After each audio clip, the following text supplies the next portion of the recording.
कोकणामधल्या प्रसिद्ध अशा राजापूरमधल्या गंगेचं आज पहाटे आगमन झाले। पहाटे 6 वाजता राजापूर जवळच्या उन्हाळे गावामध्ये कुंडामध्ये पाण्याचा प्रवाह वाहण्यास सुरुवात झाली। यापूर्वी दर 3 वर्षांनी या गंगेचं आगमन व्हायचं, मात्र 2012 सालापासून दरवर्षी गंगेचं आगमन होतंय।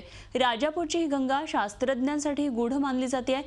राजापूरची गंगा अनेकांचं श्रद्धास्थान देखील आहे। उन्हाळे गावामध्ये गंगा अवतरते, मात्र यावर्षी श्रावण महिन्याच्या शेवटी आणि ऐन पावसाळ्यामध्ये गंगा अवतरली आहे।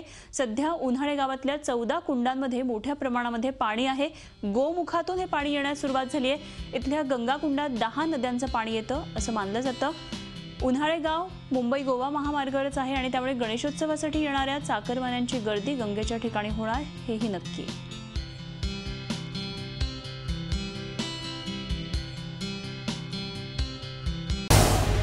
झी 24 तास रहा एक पाऊल पुढे।